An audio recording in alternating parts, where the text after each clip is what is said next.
देखो ये रूल्स हैं, लगभग 33 एक रूल दिख रहे होंगे आपको। ठीक है, ये रूल्स क्या है, ये रूल्स किस चीज़ को शो करते हैं? ये रूल्स शो करते हैं गलतियाँ, जो आप गलतियाँ करते हैं ना मार्केट के अंदर, वही गलतियाँ हर बंदा, अपनी साइकोलॉजी रिपीट होती है बार बार, तो हर बंदा वही गलतियाँ रिपीट करता है जो मैंने ये लिख रखी हैं। इनके अलावा है ना, इनके अलावा कोई मुश्किल से मतलब अलग से कोई गलती निकल के आएगी। ये क्या है, रूल्स कैसे बनते हैं? गलतियों से रूल्स बनते हैं। जैसे हम बार बार गलतियां करते हैं, भाई जिस गलती की वजह से अपना लॉस हो रहा है ना, वो नहीं करनी। वो क्या बन गया अपने लिए? रूल।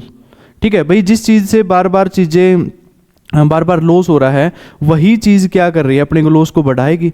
अगर उसको हम बार बार रिपीट करते रहेंगे तो वो लॉस बढ़ता रहेगा, और वही चीज़ हमने कम कर दी, वही चीज़ हमने हटा दी, मतलब वो रिपीट करना बंद कर दिया हमने, तो ऑटोमेटिक क्या हो जाएगा, वो गलतियाँ कम हो जाएंगी।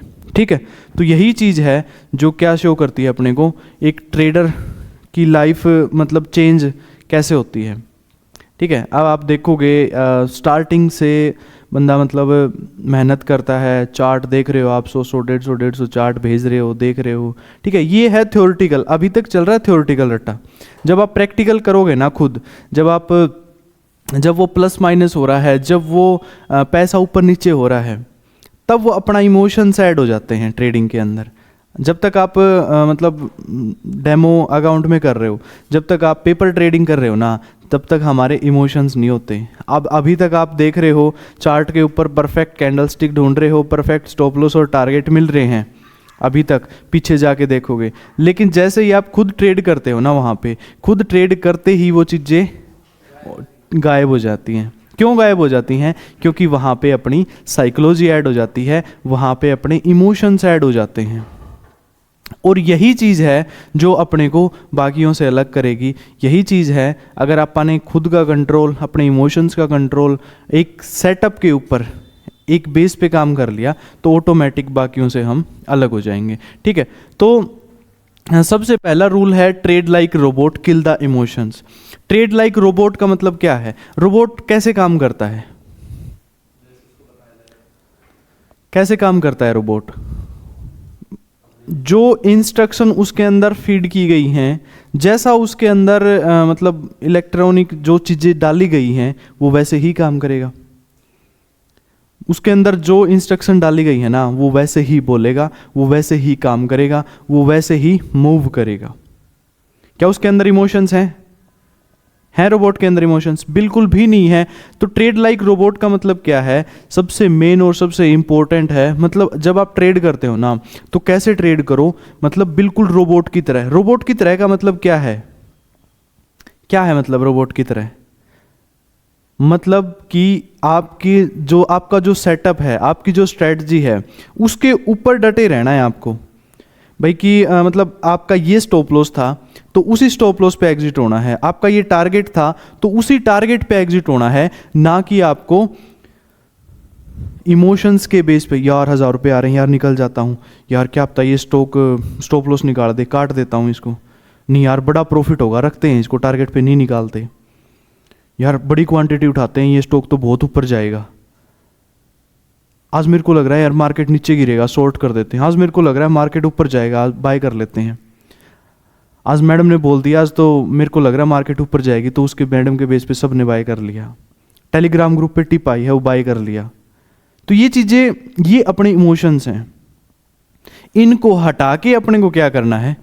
ट्रेडिंग करनी है, उसके बेस पे काम करना है, और वही चीज़ आपको बाकियों से अलग लेके जाएगी। नहीं तो आप ऐसे ही कंटिन्यू 1 साल 2 साल कितना ही लॉस लेते लो, मार्केट आपको कभी भी ये नहीं बोलेगी कि तू लॉस मत ले। 1 लाख, 1 करोड़, 100 करोड़, 1000 करोड़, कितना ही दे दो मार्केट को, उतना ही कम है। ठीक है, तो ट्रेड लाइक रोबोट का मतलब क्या है?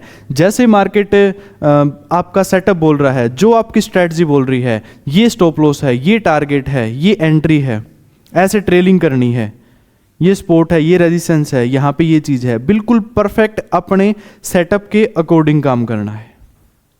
ठीक है, तो ट्रेड लाइक रोबोट समझ आया क्या है? मतलब किल द इमोशंस, अपने इमोशंस को ट्रेडिंग के साथ मत आने दो, नहीं तो वो गलत डिसीजन ही दिलवाएंगे हमेशा। ठीक है, अगला है have a target on daily limit loss. Have a target on daily limit loss का मतलब क्या है यहाँ पे कि अब मान के चलो कोई ट्रेडिंग कर रहा है पहले से, यहाँ पे अच्छी खासी ट्रेडिंग करी हो, ठीक है, तो एक स्टोरी सुनाऊंगा मैं आपको अभी। उस स्टोरी के अंदर है ना सारे के सारे रूल्स कवर हो जाएंगे एक स्टोरी के अंदर। रियल स्टोरी है वो एक बंदे की। तो have a target on daily limit loss का मतलब क्या है यहाँ पे कि एक दिन में है ना, एक दिन में अपने लॉस का टारगेट होना चाहिए कि भाई इतना लॉस हो गया ना तो मैं ट्रेड बंद कर दूंगा, मैं वहीं पे क्लोज कर दूंगा, मैं अब आगे ट्रेड ही नहीं करूंगा, मतलब उस दिन मैं ट्रेड नहीं करूंगा, अपने सेटअप को क्लोज करके बाहर घूमने चले जाओ, खाने पीने चले जाओ। अब मान के चलो अब एक फ्रूट सेलर है, फ्रूट सेलर है तो मान के चलो वो 10 kg सेब लेके आया, वो क्या चाहता है भाई 100 रुपये में लेके आया, 150 रुपये में बिक जाए, अपना मार्जिन बच जाए, यही चाहता है। क्या उसके 100 के 100 किलो बिक जाएंगे ना, 10 के 10 kg सेब बिक जाएंगे शाम तक?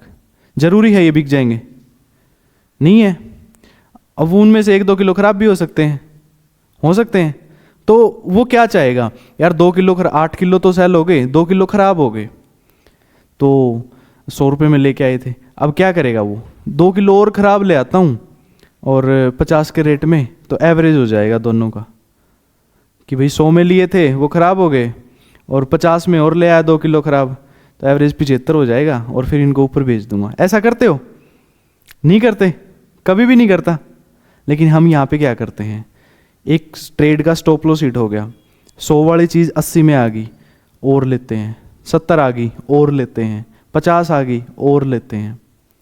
वहां पे वो क्या चाहेगा यार, 2 किलो खराब हो गए ना 100 वाली चीज, क्या चाहता है वो कि यार 80 में निकल जाए, 90 में निकल जाए, 50 में निकल जाए, 70 में निकल जाए, निकल जाए बस। भाई गलत चीज हाथ लग गई तो क्या चाहता है वो, बस इससे जितना जल्दी हो सके निकल जाए। लेकिन मार्केट में एक बार स्टॉक नीचे आ जाए, आपके स्टॉप लॉस कट जाता है, तो उसको आप जब तक वो खत्म नहीं हो जाता ना तब तक आप उसको रखे रखते हो। ये भी तो ट्रेडिंग है, वो भी तो ट्रेडिंग ही है फ्रूट्स की, यहां पे भी ट्रेडिंग है। यहां पे हम किस चीज की, यहां पे हम शेयर्स की ट्रेडिंग कर रहे हैं, सस्ते में लेके महंगे में बेचने की कोशिश कर रहे हैं हर चीज को। सब हर बिजनेस में यही तो हो रहा है, या इसके अलावा कुछ हो रहा है? सब जगह यही हो रहा है।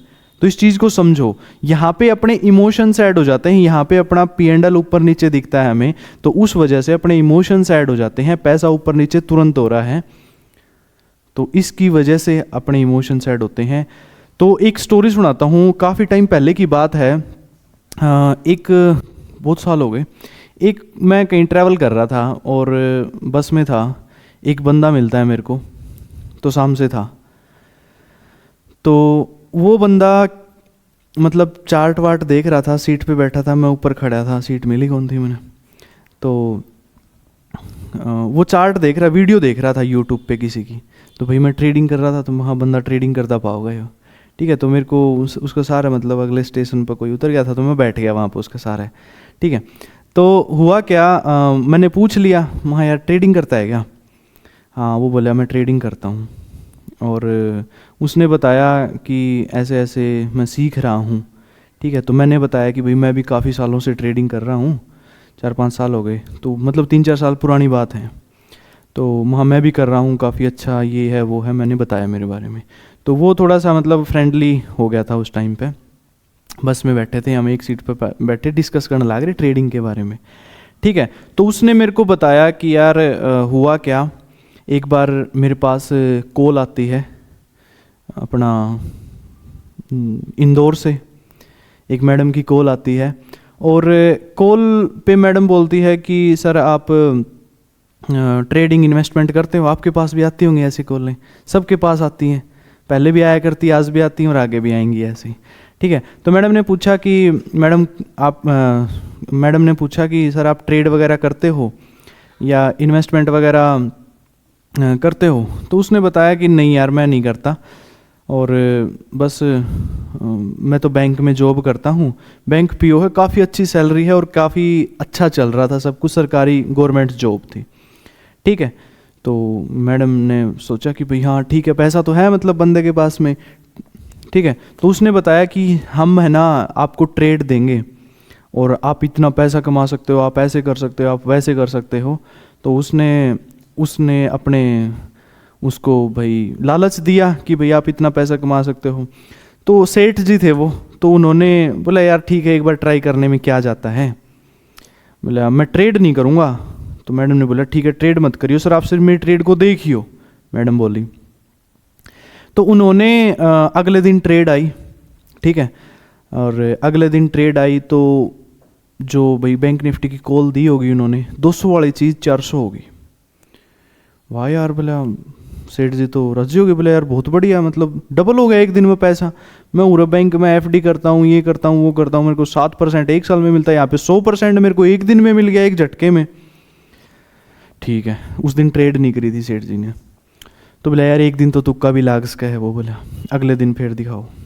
ठीक है, अगले दिन भी ट्रेड दी, उसमें भी ठीक ठाक उसका रिटर्न आ गया था। तो सेठ जी तैयार हो गए, अकाउंट ओपन कर लिया मैडम के पास और सारी चीज़ें स्टार्ट कर दी, फंड ऐड कर दिया। बोला 1 लाख रुपए से स्टार्ट करता हूँ मैं। ठीक है, तो हुआ क्या, अगले दिन फिर ट्रेड आई, फिर पैसा डबल हुआ, बैंक निफ्टी की कॉल आई और पहली ट्रेड थी उसकी तो पैसा पहले तो देखी थी उसने 2 ट्रेड, तो अगली एक ट्रेड में 1 लाख रुपए लगाया था उसने और वो एक दिन के अंदर 2 लाख रुपए हो गया था। 1 लाख रुपए का अच्छा खासा प्रॉफिट। और उस दिन मतलब वो बंदा 7वें आसमान पे था कि यार मेरी 1 महीने की सैलरी एक दिन में आ गई। समझ रहे हो, इतना अच्छा प्रॉफिट होने के बाद में बंदा क्या करेगा, मतलब बहुत खुश होगा। ठीक है, तो अगले दिन फिर मतलब उसको विश्वास हो गया पूरा उस लेडी के ऊपर जिसने वो 3 दिन से कंटिन्यू ट्रेड दे रही थी, जो पूरा विश्वास हो चुका था। होता क्या है, अगले दिन फिर कॉल आती है, अकाउंट में 2 लाख रुपए होते हैं और 2 का 4 अगले दिन फिर से। ठीक है, तो मैडम ने बोला था कि सर 30% प्रॉफिट का हिस्सा लूँगी। तो 3 लाख के ऊपर मैडम ने अपना 30% हिस्सा लिया, लाख रुपए के आसपास जो भी था। तो सर ने बिल्कुल बोला यार ठीक है, जहाँ पे मेरे को 4 लाख का 3 का प्रॉफिट हुआ है उसमें से लाख देने मेरे को कोई प्रॉब्लम नहीं है, 3 दिन में के अंदर इतना पैसा आ रहा है तो क्या दिक्कत है कोई दिक्कत। तो बिल्कुल खुशी खुशी उसको दे दिया। फिर हुआ क्या, वहाँ पे सेठ जी ने थोड़ा सा दिमाग लगाया कि यार इस अकाउंट में जो ट्रेड कर ही रहा हूँ मैं, वो ट्रेड तो आ ही रही है, इसका मेरे को प्रॉफिट देना है मैडम को। मैं मेरी वाइफ का अकाउंट ओपन और करता हूँ और उसमें और ट्रेड करता हूँ अलग से। तो सेठ जी ने वाइफ का अकाउंट ओपन किया और अकाउंट ओपन करके मैडम वाले अकाउंट में भी 2-3 लाख रुपए डाल दिए और उसमें भी 2-3 लाख रुपए पड़े ही थे वो। तो अगले दिन ट्रेड आई तो मंडे के आसपास था शायद, कोई दिन था, और ट्रेड आई तो क्या हुआ होगा, 2-3 लाख का उसमें माल उठाया उसने और 2-3 लाख का उसमें माल उठाया उसने, क्या हुआ होगा, हाँ प्रॉफिट हुआ होगा। तो उस दिन फिर से वो कॉल डबल हो जाती है, उसका 6 लाख का 12 लाख रुपए हो जाता है। अब सेठ जी के दिमाग में आ रहा है जॉब कब छोड़नी है, 1-2 वीक के अंदर 6 लाख रुपए आ चुके हैं, 4 वीक में कितना हो गया 24 लाख रुपए। ऐसे करते करते एक साल में 2-2.5 करोड़ रुपए हो जाएंगे और 10 साल में 50 करोड़, अगले उस साल में 100 करोड़। सपने में चल रहा है ऐसे। मतलब उस टाइम पे बंदा ये नहीं सोचेगा, उस टाइम पे बंदा कौन से आसमान पे है, 7वें आसमान पे है। और सिर्फ क्या चल रहा है माइंड में, सिर्फ और सिर्फ पैसा चल रहा है माइंड में। माइंड वो सोच चुका है, क्यों यार, हर बंदा होगा, ऑब्वियसली होगा कि यार इतना पैसा आ रहा है एकदम से।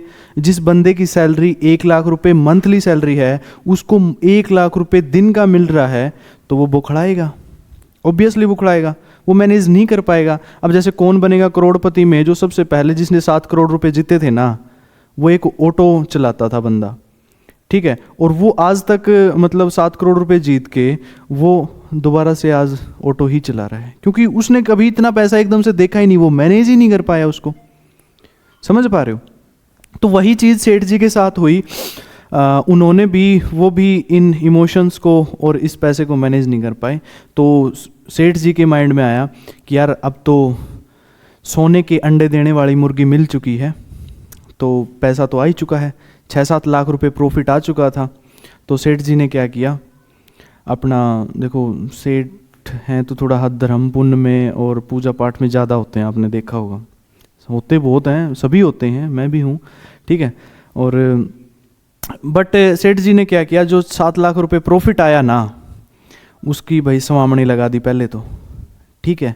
और पूरा बड़ा जागरण करवा दिया, ठीक है। जागरण करवाने के बाद भाई जो भी मतलब दान पुण्य करना था ना, वो उसने 6-7 लाख रुपए इसके ऊपर लगा दिए। जागरण, स्वामणी, दान पुण्य सब कुछ कर दिया उसने। पता था अब क्या करना है, अब तो सोने के अंडे देने वाली मुर्गी मिल चुकी है। अब जहाँ पे 6 का 12 बनाया है, वहाँ पे 12 का 24 भी बनेगा, 24 का 48 भी बनेगा। कैलकुलेशन चल रही थी दिमाग में, तो यार धर्म पुण्य करते हैं खुले हाथ से बिल्कुल। तो धर्म पुण्य किया, अगला बिल्कुल अच्छे से सारी चीज़ें की, फिर नए सिरे से स्टार्ट करते हैं भला। और वहाँ पे 2-3 लाख रुपए पड़े रहने देते हैं, मैडम को जाता जाएगा उसमें से, और अलग से वाइफ वाले अकाउंट में मोटा पैसा डालते हैं। तो सेठ जी ने किया क्या, बैंक में था, अच्छी खासी जॉब थी, तो अच्छा खासा लोन भी मिल सकता था, ठीक है। तो अब डायरेक्ट लोन उठाते हैं, 24-25 लाख का लोन लिया सेठ जी ने। और लोन लेने के बाद में मैडम के अकाउंट में ट्रेड करेंगे भाई, ये प्लानिंग करी सवामणी के बाद में, ठीक है। घर वाले भी खुश, भाई इतना अच्छा मतलब एक्सपेंस कर रहा है, इतना खर्चा कर रहा है, इतना दान पुण्य कर रहा है, सब बढ़िया, सब कुछ परफेक्ट चल रहा है। तो अगला दिन आता है, मंडे था या जो भी दिन था, मैडम की ट्रेड आती है, ठीक है। 1 हफ्ते से तो कंटिन्यू जा ही रही थी। मैडम की ट्रेड आती है, साहब ने 3 लाख रुपए का माल वहाँ पे उठा लिया, 3 लाख रुपए का माल वहाँ पे उठा लिया, ठीक है। अभी मतलब लोन के पेपर वेपर में थोड़ा टाइम लग गया होगा, हफ्ता 10 दिन का, 2 दिन का, 3 दिन का, जितना भी। तो उस दिन क्या हुआ, अब की बार क्या हुआ होगा, प्रॉफिट या लॉस? प्रॉफिट या लॉस? तो अब की बार होता क्या है, वो ट्रेड है ना, ना तो ऊपर जाती और ना ही वो नीचे जाती उस दिन सेम डे। हर बार अभी तक डबल हो रहा था, या 70%, 50%, जितना भी आ रहा था, डेली प्रॉफिट हो रहा था अभी तक। लेकिन आज क्या हुआ, वो ट्रेड ऊपर नहीं गई, 400 वाली 500, 700, 800 नहीं गई वो। उस दिन क्या होता है, वो 400 वाली चीज़ 380 पे बंद हो जाती है, ठीक है। तो दोनों अकाउंट में 6 लाख का माल उठा रखा था, तो लगभग 50-60 हज़ार रुपये लॉस था पहले दिन, ठीक है। तो मैडम बोलती है कि कोई दिक्कत नहीं है सर, आज ऊपर नहीं गई, कल ऊपर पक्का जाएगी और अच्छा प्रॉफिट देके जाएगी ये ट्रेड, आप इसको होल्ड रखो, ठीक है। होल्ड है, सेठ जी तो पूरा विश्वास है, जहाँ पे मतलब ये चीज़ें हो चुकी हैं तो वहाँ पे पूरा विश्वास था सेठ जी को कि यार जहाँ पे इसने 12 लाख 6 लाख रुपए कमा के दिए हैं ऑलरेडी, तो मैं इसमें क्यों घबराऊँ, 20-30 रुपये नीचे आ गई। तो प्रिपेयर थे सेठ जी उस चीज़ के लिए। तो अगला दिन आया, मार्केट ओपन हुई, वो 380 वाली उस दिन भी ऊपर नहीं गई, वो 380 से 350 या 320-30 के आसपास आ गई, ठीक है। लगभग 20% क्या हुआ, लॉस चल रहा था। तो लगभग 1.5 लाख रुपए माइनस सेकेंड डे था। तो मैडम ने बोला कि सर और ऐड करो यहाँ पे, इसको देखो 400 रुपये वाली चीज़ 320 पे आ गई है, तो यहाँ पे और माल उठाओ और कल आपको पक्का अपसाइड मूव देगी वो, ठीक है। तो 320 पे सेठ जी ने क्या किया, इसमें तो ऐड किए नहीं, क्या किया, मैडम वाले में 3 लाख का माल और उठा लिया, ठीक है। टोटल जा चुके हैं 9 लाख रुपए एक ट्रेड के अंदर, ठीक है। फिर अगला दिन आया, अगले दिन सेम, वो 300 वाली चीज़ 200 पे आ गई, लगभग 9 लाख में से 200 पे आ गई, हाफ हो चुकी है। तो लगभग कितना लॉस चल रहा है, 3-4 लाख रुपए का लॉस चल रहा है। मैडम ने कहा कि सर ऊपर जाएगी, टेंशन ना ले, आप कमा रखा है अपन ने, और ऐड करो। तो सेठ जी ने भाई कॉन्फिडेंस तो हाई था ही, यार 400 वाली चीज़ 200 इतनी सस्ती आ गई और ऊपर जाएगी, पता है ही नहीं कॉल पुट है क्या, पता नहीं है, बस क्या है ये उनकी नज़र में एक शेयर है जो 200 रुपये आ गया है 2-3 दिन के अंदर, अब ये ऊपर भागेगा, बहुत नीचे गिर गया, अब तो ऊपर भागेगा। तो सेठ जी ने 200 रुपये पे दोनों अकाउंट में 3-3, 4-4 लाख रुपए और ऐड कर दी। लोन हो चुका था, पैसा आ चुका था, कोई दिक्कत नहीं थी, जो पहले प्रॉफिट आया था वो धर्म पुण्य में लग चुका था, ठीक है। तो 200 वाली चीज़ के अंदर उन्होंने फिर से यहाँ पे 6-7 लाख का माल, यहाँ पे 6-7 लाख का माल यहाँ पे कर दिया, और लगभग 12-13 लाख रुपए ऐड हो चुके। 200 वाली चीज़ आ जाती है 150 पे, 3-3 लाख रुपए और लगाई, 150 से 100 रुपये आ जाती है, 100 रुपये से 3-3 लाख रुपए और लगाए। ऐसे करते करते जितना लोन लिया था ना, 25 लाख रुपए एक ट्रेड के अंदर पूरा का पूरा पैसा लग चुका था। अब क्या ऑप्शन था? 400 वाली चीज 100 रुपये पे आ चुकी है। अब क्या ऑप्शन था उनके पास में? था कोई ऑप्शन? अब मैडम ने फोन उठाना बंद कर दिया। अब मैडम अपना प्रॉफिट ले चुकी है। वो प्रॉफिट, पहले जितना प्रॉफिट आया था 5 लाख 6 लाख का, उसका हिस्सा ले चुकी है वो। अब मैडम ने फोन उठाना बंद, स्विच ऑफ फोन। अब सेठ जी जब मेरे को मिले ना उस दिन, वो उस दिन 40-50 रुपए की कॉल थी वो पेंडिंग, और वो उस दिन स्ट्रेस की दवाई लेने आ रहे थे। उस दिन वो 25 लाख में से सिर्फ 2-3 लाख रुपए बचे हुए थे उनके। 20-22 लाख रुपए लॉस चल रहा था। समझ रहे हो? मतलब वो क्या करते गए? वो ब्लाइंडली फेथ, हाँ बिल्कुल सही है, कभी तो जाएगा, कभी तो जाएगा, कभी तो जाएगा। और जिस दिन वो मेरे को मिला, उसने बताई ये चीज़ें, और मतलब बहुत पेनफुल स्टोरी थी। और लास्ट में होता क्या है, वो मेरे को मिला तो उसने, मैं पता चला कि भाई मैं ऐसे ऐसे करता हूँ ट्रेडिंग, तो वो मेरे को बोला मुझे क्या करना चाहिए। वहाँ इसमें 2-3 लाख रुपए बचे हुए हैं, ये निकाल ले, नहीं ये भी जीरो होगा। उसको पता ही नहीं एक्सपायरी होती क्या है, कि भाई 2 दिन बाद इस चीज़ की एक्सपायरी है, जो कि ये जीरो हो जाएगी। डेली कम होती जा रही है वो चीज़ टाइम वैल्यू की वजह से, और वो टाइम वैल्यू कम होती जा रही, कम होती जा रही, कम होती जा रही है, वो लॉस बढ़ता जा रहा है। और जो 40-50 रुपए जो वैल्यू बची हुई थी, वो नेक्स्ट एक्सपायरी को मतलब ख़त्म होनी थी, वो भी जीरो होनी। तो मैंने उसको बोला कि भी जो बचा हुआ है ना, 2 लाख 3 लाख जितना भी बचा हुआ है, उसको एग्जिट कर ले।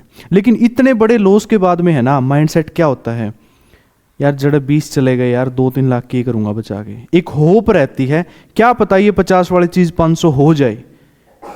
एक होप एंड इमोशंस जहाँ पे ऐड हो जाते हैं ना, वहाँ पे बंदा काट नहीं पाता है, चाहे स्टॉप लॉस हो चाहे टारगेट हो। और ऐसे करते करते करते करते वो पैसा जीरो हो जाता है। उसने मेरी भी नहीं मानी और ख़त्म, पूरा का पूरा पैसा ख़त्म कर दिया। अब वो पूरी उम्र ईएमआई पे करेगा। अब उसके पास में कोई ऑप्शन नहीं है। जो प्रॉफिट आया था वो धर्म पुण्य और उसमें लगा चुका है। अब जो लोन है उसकी ईएमआई पे करेगा और उसके पास कोई ऑप्शन नहीं है। समझ रहे हो? अब वो फिर मेरे पास एक दिन मैसेज भेजता है, वो स्क्रीनशॉट पड़े हैं, अगर मिलेंगे तो मैं आपको दिखाऊंगा। वो मेरे पास मैसेज भेजता है कि सर मेरी वाइफ बोल रही कि मैं डिवोर्स दूंगी। बोले ऐसे तो तुम घर को बेच देगा, सब कुछ बेच देगा, इतना बड़ा लॉस। देखा जाए तो 20-25 का लोन था, 6-7 लाख रुपए सवामणी भी लगाई थी, तो अच्छा खासा मोटा लॉस होता है। 25-30 लाख रुपए का लॉस होता है एक सिंगल मंथ के अंदर। वो सोचता हुआ यार काश ये मंथ होता ही ना। समझ रहे हो? तो ये चीज़ें है ना, ये चीज़ें अपने को मतलब लालच तो कभी भी नहीं आना चाहिए ट्रेडिंग के अंदर। जो आपको सबसे बड़ा दुश्मन है ट्रेडिंग के अंदर, लालच है आपका। ठीक है, तो इस चीज़ से बचो। और इस स्टोरी से अपने को सीखना क्या है? इस स्टोरी से अगर उसका have a target on daily limit loss, उसकी लिमिट की लॉस की लिमिट होती भाई, चाहे कैसी भी ट्रेड दे, कुछ भी दे, मैं 1 लाख से ऊपर लॉस नहीं लूँगा। पहले दिन सिर्फ 40-50 हज़ार का लॉस था, दूसरे दिन लाख रुपए का लॉस था। वो उस लाख रुपए के लॉस पे एग्जिट कर देता तो वो लाख रुपए वाले लॉस की चीज़ क्या वो 25 लाख तक जाती? जाती या नहीं जाती? वहीं पे स्टॉप लग गया या नहीं लग गया? तो अगर ट्रेड ले रहे हो ना, तो वहां पे क्या होना चाहिए? आपकी लिमिट होनी चाहिए कि मेरे को मैक्सिमम कितना रिस्क लेना है एक ट्रेड के अंदर। वो क्या करता गया? एवरेज करता गया, एवरेज करता गया और ऐड करता गया। 100 रुपये में 400 वाली चीज़ 350 आई और ले लिया, 300 आई और ऐड कर दिया, 250 आई और ऐड कर लिया, 200 आई और ऐड कर लिया, और ऐड करते करते करते करते वो खत्म हो गया। ऑप्शन है तो जीरो होना ही था। वो चाह रहा था मार्केट ऊपर जाएगी, बट मार्केट उसके रिवर्स हो चुकी है, मार्केट उल्टा जा चुकी है, वो गलत प्रूव हो चुका है, बट वो एक्सेप्ट ही नहीं कर रहा। क्यों एक्सेप्ट नहीं कर रहा? उसके इमोशंस एक्सेप्ट नहीं करने दे रहे उसको, क्योंकि उसको पता है कभी ना कभी आएगी आएगी, ये माइंड में चल रहा है उसके ये इमोशंस बोल रहे हैं उसको। तो इससे होगा क्या, ये चीज़ें रिपीट होती रहेंगी और लॉस बढ़ता जाएगा। तो अपने इमोशंस को अपने ऊपर हावी मत होने दो।